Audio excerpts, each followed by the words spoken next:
बिस्मिल्लाहिर्रहमानिर्रहीम। अस्सलाम वालेकुम नाज़रीन, आप यूट्यूब चैनल देख रहे हैं। मैं इमरान खान हूँ। अगर आप गुज़िश्ता रात के टॉक शोज़ देखें और आप देखें कि किस किस्म के बयानात सामने आए, जो लोग तज्ज़िया कर रहे हैं या जो लोग PMLN या पीपल्स पार्टी के बिहाफ पे बात कर रहे हैं, उन्हें आप सुने तो आपको आइडिया हो जाता है कि PMLN किसी सूरत ये नहीं चाहती कि मुज़ाकरात कामयाब हों।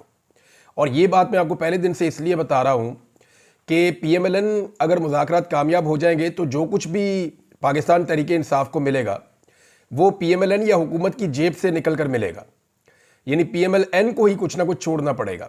उन्हें हैरत इस बात की है कि इमरान खान साहब ने ये किस तरह के मुतालबात किए हैं। बहुत सारे ऐसे मुतालबात हैं जो वो कर सकते थे, जहाँ पे मामला फंस सकता था। इन्होंने जानबूझ के वो मुतालबात नहीं किए।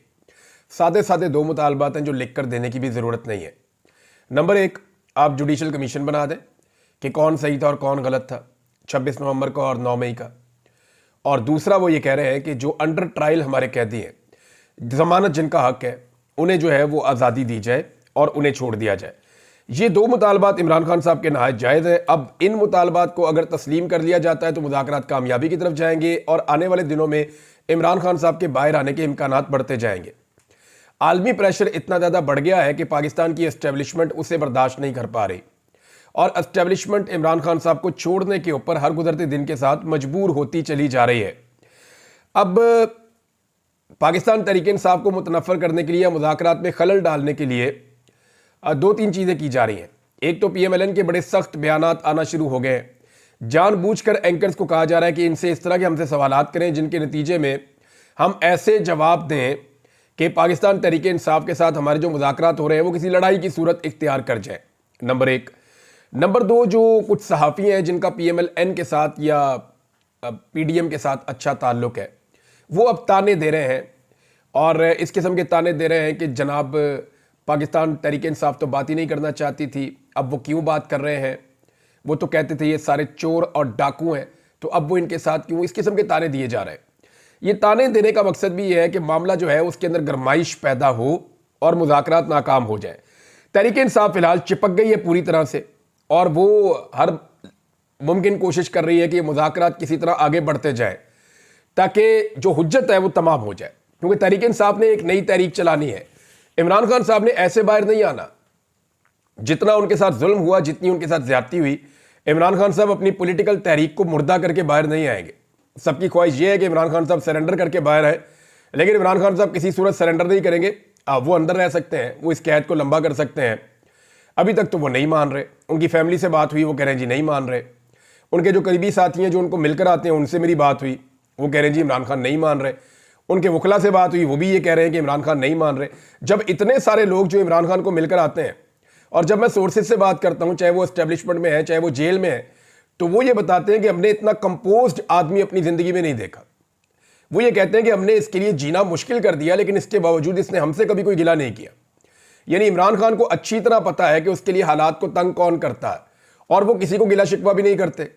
यानी जब भी इमरान खान को सख्ती का सामना करना पड़ता है और जब वो टाइम पीरियड गुजरता है तो इमरान खान साहब बड़े आराम से उठते हैं, अपनी शेव करते हैं, कपड़े चेंज करते हैं, नहाते धोते हैं, अपनी वर्जिश शुरू कर देते हैं।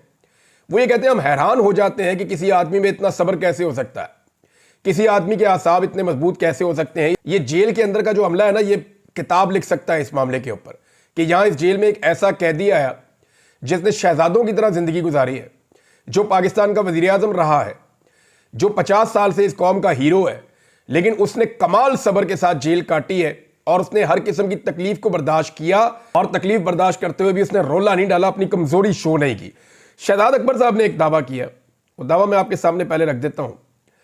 उन्होंने ये कहा कि मामला बहुत आगे निकल गया है और मामला वहां तक पहुंच गए हैं और बात वहां पहुंचने वाली है कि बस आखिर में अब सिर्फ यही एक चीज रह जाएगी कि आर्मी चीफ की एक्सटेंशन वाला जो मामला है किया गया है, जो एक कानून बनाया गया है कि अब आर्मी चीफ की मुद्दत मुलाजमत 3 साल की बजाय 5 साल होगी, जिसके नतीजे में मौजूदा आर्मी चीफ 2025 के नवंबर में रिटायर होने के बजाय 2027 के नवंबर में रिटायर होगा। तो ये वाले मामले पे बात पहुंच जाएगी कि जनाब इसको आप ना छेड़ें, तो बाकी जो है वो आप हुकूमत जाने और आप जाने और आप जो मर्जी करें। अब पाकिस्तान तहरीक इंसाफ से ताल्लुक़ रखने वाली एक बड़ी अहम शख्सियत है और ये शख्सियत मुज़ाकरात के अंदर भी शामिल है। मैंने जब इनसे बात की तो मैंने इनसे पूछा कि आपको क्या दिखाई दे रहा है, अब आपसे डिमांड क्या है। तो उन्होंने कहा जी हुकूमत के तो पल्ले ही कख नहीं है, हुकूमत को तो पता ही नहीं है कि मुज़ाकरात करने क्या है। हमने तो उनके सामने 2 मुतालबात रखे हैं, उनको ये भी नहीं पता कि इन मुतालबात को मानना है तो कैसे मानना है, तो उनके तो पल्ले कख नहीं है, उन्हें पता है अपनी औकात का। लेकिन दूसरी जानिब जो एस्टेब्लिशमेंट है उसके बारे में उन्होंने कहा, और उनका यह दावा था कि एस्टेब्लिशमेंट यहां तक पहुंच गई है कि जी अब आप हमें कुछ ना कहें, यानी कम से कम मिलिट्री एस्टेब्लिशमेंट जो है उसके लिए इमरान खान साहब थोड़ा सा मार्जिन क्रिएट कर दें, और मिलिट्री एस्टेब्लिशमेंट के ऊपर जो तनकीद हो रही है वो तनकीद बंद हो जाए, तो इमरान खान साहब जो है उनको और उनकी पार्टी को ये मामला तो उनका हो जाएगा कि जो जुल्म और ज्यादती उनके साथ हो रही है वो बंद हो जाएगी, तो उसके बाद वो अपनी सियासत करें। कभी ये कहा जाता है, यानी एक फार्मूला ये भी है कि इमरान खान साहब कुछ अरसे के लिए एक मार्जिन इस हुकूमत को भी दें ताकि ये अपना काम करती रहे, लेकिन इसके ऊपर इमरान खान साहब अभी तक नहीं माने हैं। तो ये एक शहजाद अकबर साहब ने बात बताई और एक पाकिस्तान तहरीक इंसाफ से बात हुई। पाकिस्तान तहरीक इंसाफ ने एक मुतालबा भी किया है।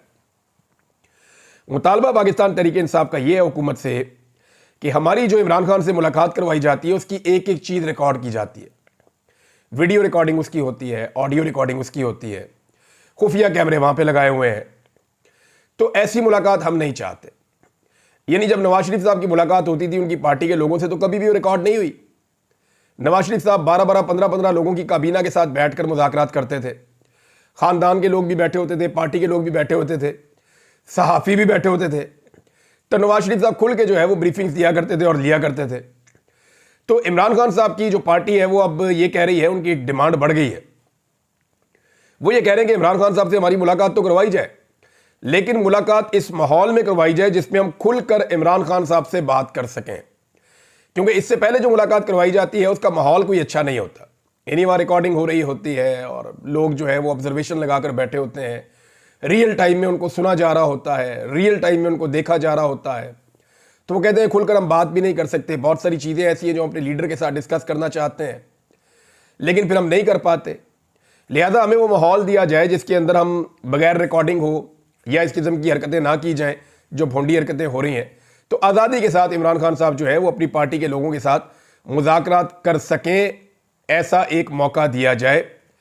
ये जनाब एक मुतालबा पाकिस्तान तहरीक इंसाफ ने सामने रखा है।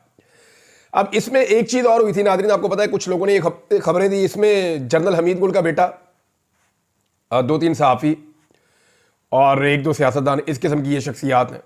अभी एक और सियासतदान है, पहले इमरान खान के साथ थे, चौहान साहब, उन्होंने स्टेटमेंट दे दिया जनाब कि अमेरिका के जो डीप स्टेट एक्टर्स हैं, यानी अमेरिकन जो डीप स्टेट है या उनकी जो एस्टेब्लिशमेंट है, उन्होंने डोनाल्ड ट्रंप को और रिचर्ड ग्रेनल वगैरह को, इनकी सारी टीम को दे दी है शट अप कॉल कि मुंह बंद करो।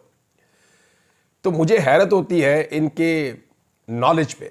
डोनाल्ड ट्रंप और उसकी टीम जो है वो अमेरिकन डीप स्टेट को शिकस्त देकर इलेक्शन जीत कर इक्तदार में आए। तो जिस डीप स्टेट को उन्होंने शिकस्त दी है वो तो उसको उखाड़ने के चक्कर में है और वो उसके खिलाफ एक बयानिया ना सिर्फ रखते हैं बल्कि उनके तो कुछ अज़ाइम भी हैं जिनको उन्होंने अमल दरामद करना है।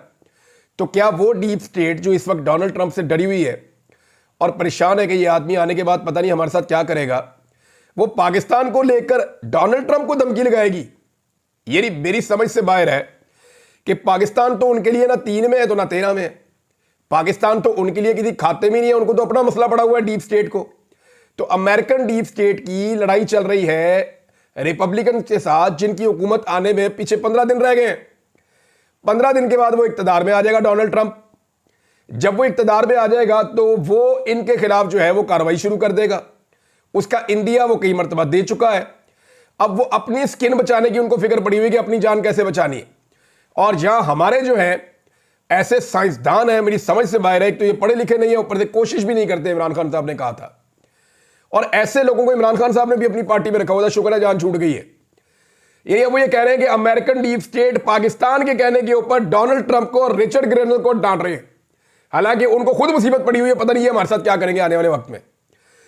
फिर सऊदी अरब को लेकर जो एक बयानिया बनाया गया था, इस बयानिया के बनाने के पीछे 2 चीजें थी। एक तो ये था कि थोड़ा सा बयानिया बन जाए जो बिल्कुल ही एकदम डाउन हुई है पूरी पोजीशन पीएमएलएन की या हुकूमत की, वो जरा थोड़ी सी खड़ी हो जाए। दूसरा पाकिस्तान तहरीक इंसाफ जो एकदम चढ़ी हुई है तो वो भी थोड़ा सा कैंडे में आ जाए और उनको अपनी शराइत के ऊपर लाने की कोशिश की जाए। तो ये एक बयानिया फ्लोट किया गया था।